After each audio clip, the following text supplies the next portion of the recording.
سلام و ارادت زیاد به استودیو دکتر دات. اینجا توی یوتیوب خوش اومدید.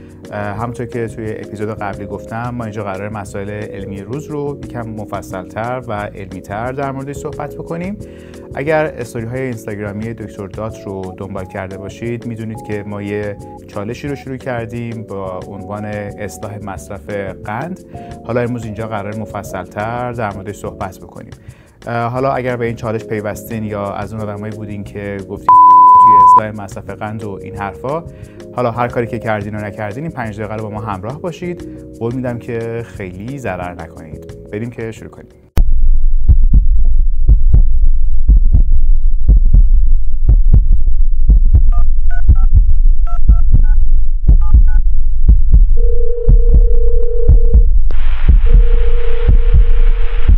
Hello, this is Dr. Dot speaking. How can I help you? 5, 4, 3, 2, 1.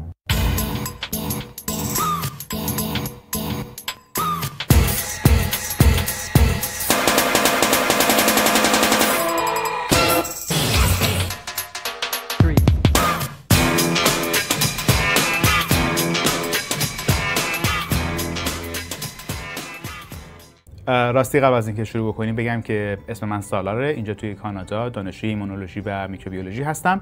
برخلاف خیلی از پیج‌های زرد اینستاگرامی که این روزا مود شده و میگن که قند رو کلاً باید حذف بکنیم و قند 0، ما اصلاً قرار نیست از این حرفای امروز اینجا بزنیم. فقط قراره مصرف قند رو بهینه‌تر بکنیم توی این چالش و اون رو به صورت عادت در بیاریم توی زندگیمون. همین. خب بیایم اول در مورد خود مصرف قند صحبت بکنیم. وقتی که ما مواد غذایی رو میخوریم که از مواد قندی تشکیل شده، این جذب گردش خون ما میشه و در مرحله بعدی غلظت قند خون ما میره بالا. حالا یه ارگانی توی بدن ما وجود داره به اسم پانکراس که این پانکراس میاد یه هورمونی رو ترشح میکنه که برای همه ما آشناست به اسم انسولین. کار انسولین چیه؟ کار این انسولین این هستش که قند موجود در گردش خون ما رو بیاد بگیره و بفرسته برای سلول ها به عنوان منبعی برای تامین انرژی بدن ما. پس میبینیم که این قند مفیده. حالا این چوسی و ادا از کجا اومده که قند رو مصرف نکنیم و قند رو کلا بذاریم کنار رو من واقعا نمیدونم. اما مشکل از اونجای شروع میشه که ما دائم روی رژیم هایی هستیم که مواد قندی به شدت بالایی داره و این باعث میشه که پانکراس ما مدام و پشت سر هم بیاد انسولین ترشح بکنه و قند موجود در خون ما رو بگیره و هی بفرسته به سلول ها و سلول ها اجازه بدن که این قند وارد خودشون بشه و از یه جایی به بعد سلول ها این حساسیتشون رو نسبت به انسولین از دست میدن و مشکلی به وجود میاد به اسم مقاومت به انسولین. حالا این مقاومت به انسولینی که در موردش صحبت کردیم چند تا تاثیر مهم توی بدنمون داره. اول از همه این که همش حس خستگی و کسلی میکنه بدنمون، به خصوص بعد از مصرف وعده‌های غذایی اصلیمون مثل ناهار و شام.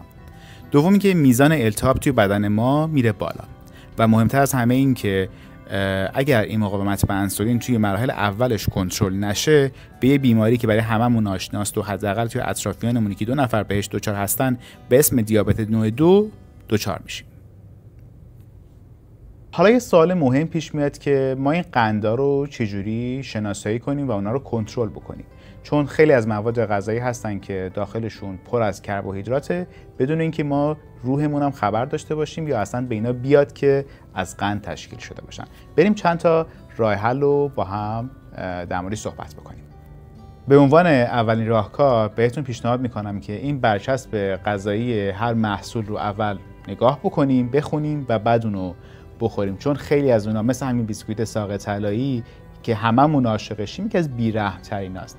مثلا یه بسته 200 گرمی ساق طلایی که 15-16 عدد داخلش داره حدوداً 110 گرم قند داره که یه چیزی معادل 52 تا حبه قنده که حقیقتاً خیلی زیاده.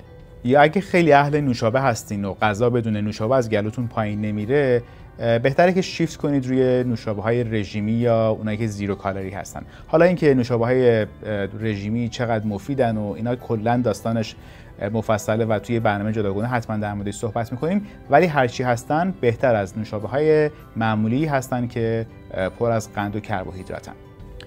به نظرم اگه خیلی اهل مهمونی و پارتی و دور همی و این داستانا هستید و گزینه‌های خیلی زیادی برای عیش و نوش و حال و هول وجود داره اونجا، حتما برید سراغ گزینه‌هایی که قند کمتری داره. البته معمولا تو این شرایط کسی تو حال خودش نیست و اگه اونجا دنبال اینکه کدوم قند کمتری داره هستید، حتما باید ساقیتو عوض بکنید. یه نکته که خیلی مهمه و به نظرم باید بهش بپردازیم اینه که اخیراً میگن که آقا ما قندای مصنوعی رو کلاً حذف کردیم و شیفت کردیم روی قندای طبیعی.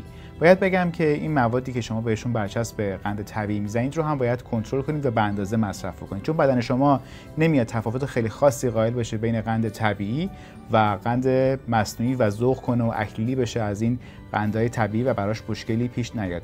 بنابراین قندها رو هر نوعی که هستن جدی بگیرید، به خصوص قند میوه ها مثل انبه، موز و به خصوص قندهای میوه های خشک رو. حالا در مورد چند تا روش صحبت بکنیم که اگر اونا رو رعایت بکنید قند غذاتون یا دیرتر جذب میشه یا کمتر جذب میشه. این نکته رو بگم که اگر روی رژیم خاصی هستید که پزشک معالجتون براتون تجویز کرده، لطفاً قبل از هر گونه تغییر اون رو با پزشکتون در موردش مشورت بکنید. نکته اول این هستش که سرما دادن و فریز کردن و بعد گرم کردن مواد غذایی باعث میشه که مولکولاشون به فرم کریستاله در بیان که اونا هضم نشن. این مورد برای موادی مثل برنج، سیب زمینی و نون میتونه روش خیلی خوبی باشه. اونا رو توی یخچال یا فریزر بذارید قبل از مصرف و بعد گرمش کنید و نوش جون کنید. مورد دومی هستش که اگر شما مواد غذایی که قند بالایی دارن رو با یه سری مواد دیگه ترکیب بکنید، پاسخ قندی که در بدن شما ایجاد میکنه رو تغییر میده. مثلا توی مطالعه متاآنالیز که 154 تا ترایال رو بررسی کرده نشون داده که اضافه کردن پروتئین و چربی و اسیدها به مواد قندی میتونه از یهو بالا رفتن قند بدن شما جلوگیری بکنه نسبت به زمانی که شما قند رو دارید به تنهایی، اون ماده قندی رو دارید به تنهایی مصرف میکنید. مثلا اگر شما برنج رو با یه سری پروتئین ها مثل لوبیا استفاده بکنید، این پاسخ قندی نسبتاً بهتری داره تا زمانی که برنج رو به صورت تنهایی و خالی مصرف کنید. نکته سوم در مورد شرایطی هستش که توی رستوران ها تجربه میکنیم. اول مواد غذایی که پروتئین بالایی دارن رو مصرف بکنید، بعد برگردید سر مواد غذایی که قند بالاتری دارن. این باعث میشه که آزادسازی قندها توی بدن شما به سرعت کمتری اتفاق بیفته و میتونه برای بدن شما مفید باشه نسبت به زمانی که با مواد غذایی که قند بالایی دارن غذامون رو شروع کنیم. و آخر از همه هم 10 دقیقه پیاده روی بلافاصله بعد از مصرف مواد غذایی که قند بالایی دارن به جای چرت زدن و دراز کشیدن میتونه برای بدن شما خیلی خیلی مفید باشه. اگه اپیزود قبلی ما رو دیده باشین، اونجا گفتیم که سلول‌های سیستم ایمنی بدن ما وظیفه محافظت از ما رو دارن. صدها مطالعه و پژوهش انجام شده و دیدن که قند بالا باعث میشه که این سیستم ایمنی رو مختل بکنه.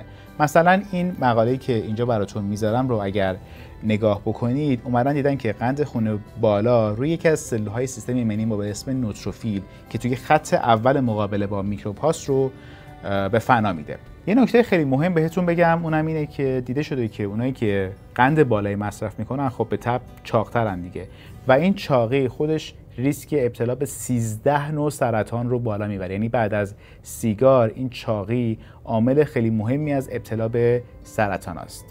حالا وقتی ما بیایم این مصرف قند رو کنترل بکنیم و اون رو به صورت عادت برای خودمون در بیاریم، یه چند روز که بگذره از اون حالت فس و بی‌حوصلگی نجات پیدا میکنیم. در مورد التهاب تو سکشن قبلی گفتیم، اون التهاب میزانش تو بدن ما به شدت کاهش پیدا میکنه و مهمتر از همه این که اون پانکراس بدبخت لازم نیست دائما انسولین ترشح بکنه و مقاومت به انسولین در بدن ما ایجاد بشه و بنابراین ریسک ابتلا به دیابت نوع 2 در ما به شدت کم میشه و تو این شرایط دلار و گرونی و اینها لازم نیست درگیر دکتر و دوا و پیدا کردن انسولین بشیم برای دوا درمان خودمون. حقیقتا میدونم که کنترل مصرف قند یه چیز خیلی سخته، ولی وظیفه من و شماست که بدنمون رو زیر انسولین و قند و این داستانا له و لورده نکنیم. بنابراین حس خفنی به همون دست بده از اینکه داریم قند رو کنترل شده مصرف میکنیم، ولی دیگه ادا و حس روشنفکری در ما نباید روشن بکنه. و نکته آخرم اینه که اگر توی این چالش ما شرکت کردید. ایول دمتون گرم، برامون از تجربتون بگید، ما کلی استقبال میکنیم. ولی اگه شروع هم نکردید واقعا هنوز دیر نیست، میتونه براتون خیلی اتفاقای خوبی پیش روتون باشه اگر فقط چند گرم روزانه قند رو کمتر مصرف بکنید.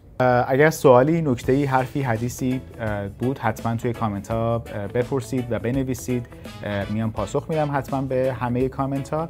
اگر این ویدیو براتون مفید بود لایک و سابسکرایب و شیر یادتون نره و امیدوارم خیلی زود با ویدیو سوم توی استودیو دکتر دات اینجا توی یوتیوب باز ببینمتون. وقتتون بخیر.